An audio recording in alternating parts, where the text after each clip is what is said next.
তখন আমরা সেই কথা বলবো না? অবশ্যই বলবো। যদি কেউ আমার বিষয় যদি পান যে আমি ইন্ডিয়ান কোনো গোপন লোকের সাথে বসেছি, গোপনে বৈঠক করেছি, আপনারা বলবেন না? তাহলে আমরা যারা রাজনৈতিক কর্মী, আমাদের বিষয়ে যদি সমালোচনা না হয়, আলোচনা না হয়, বাংলাদেশের মানুষ তো জানবে না তাহলে যে তো আমরা রাজনীতির দরকার বাটপার নাই। হচ্ছি না চোর হয়েছি। হাদি হত্যার বিষয়ে হাদির সঙ্গে আমি অনেক ডিবেট করেছি, অনেক কথা বলেছি। হাদি এবং আমি একসঙ্গে তর্ক বিতর্ক করেছি এবং আমি প্রত্যাশা করেছিলাম হাদি বেঁচে থাকলে হাদির সাথে আবার আমি কথা বলবো, আবার বিতর্ক করব। আমরা রাজনৈতিক বন্ধু, আমরা তর্ক করি, বিতর্ক করি, আমরা একসঙ্গে আবার বসি, একসঙ্গে চা খাই, এটা আমাদের কাজ। আমরা যদি কথা বলা বন্ধ করি তাহলে আমরা জানোয়ার হয়ে যাব। কথা বলা বন্ধ করলে জানোয়ার হয়ে যাবে, জাস্ট বলছি জানোয়ার হয়ে যাবে। রাজনৈতিক দল সমূহ কখনো ঐক্যবদ্ধ হতে হয় না।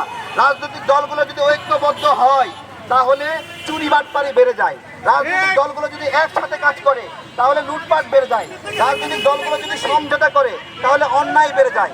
রাজনৈতিক দলগুলো পরস্পরের ভুল ধরতে হয়, ভুল ধরে একটা কাজ, ভুল ধরার কারণে কাউকে হ্যারাসমেন্ট করা, রাস্তার মাঝখানে থেকে ইন্টেনশন বলে কথা বলা, আপনারাও কথা বলবেন, কোনো সমস্যা নাই ভাই। আমরা বাংলাদেশের রাজনীতিতে করতে চাই। আপনি আমার সব ভুল ধরবেন, আমাকে কোনো রকম ছাড় দিবেন না, এক চুল ছাড় দিবেন না। আমি কোথায় চুরি করি, কোথায় বাটপারি করি, কার মাথায় বাড়ি দিয়েছি, অবশ্যই আপনারা বলবেন। না বললে আমি চোর হয়ে যাব, চোর।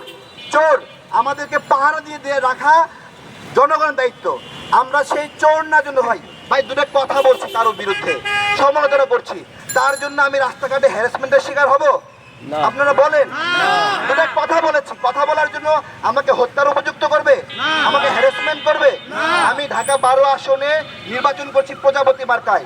আমরা রাস্তাঘাটে আমরা অনেক মানুষ চেনে, আমাদের রাস্তাঘাটে অনেকে অনেক ইন্টেনশন মিলে ধাক্কা দেয়, পা দিয়ে পা বেজে ফালাই দিতে চায়, অনেকভাবে চেষ্টা করে। আমরা আমাদের পথ চলাটা সহজ করে দেওয়ার জন্য অনুরোধ করছি সবার জন্য।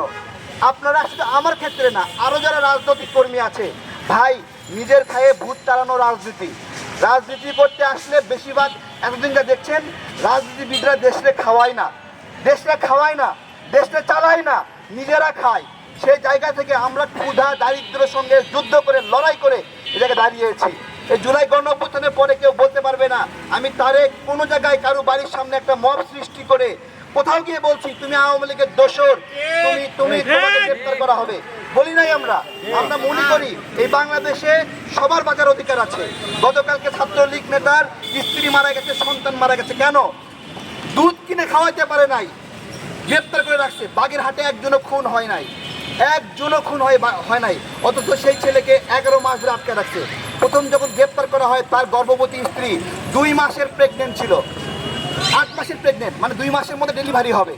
এই অবস্থায় তাকে জামিন দেয় নাই, অথচ ওখানে কোনো হত্যা হয়নি, খুন হয়নি। রাজনীতি করার জন্য 11 মাস ধরে আটক আছে এই ছেলেটা। চিন্তা করতে পারেন আমরাও রাজনীতি করতে গিয়ে এইভাবে মাসের পরে মাস, বছরের পরে বছর আটকে ছিলাম, রিমান্ডের শিকার হয়েছিলাম। আমাকে হ্যারাসমেন্ট করা সহজ, কিন্তু ইতিহাস বানাতে পারবেন না। ইচ্ছা করলেই আপনার পিঠে একটা গুলি দাগ দেখাতে পারবেন না। আমার কাপড় খুলে দেখাবো আমার পিঠে নির্যাতনের দাগ, আপনি দেখাতে পারবেন না। যিনি এই লড়াই করেননি তিনি দেখাতে পারবেন না, তিনি এর মর্ম বুঝবেন না। তার কাছে এটার মূল্য নাই। সুতরাং রাজনৈতিক জায়গা থেকে আমরা কথা বলবোই, জীবন গেলেও কথা বলবো। আমাদের কথা কেউ থামাতে পারবে না। জামাতের বিরুদ্ধে বলবো, আওয়ামী লীগের বিরুদ্ধে বলবো, যখন বিএনপি ক্ষমতায় আসবে বিএনপির বিরুদ্ধেও বলবো। এটাই বাংলাদেশ, এটাই আমরা করতে চাই। আমরা ক্ষমতাকে প্রশ্নহীন থাকতে দিতে চাই না।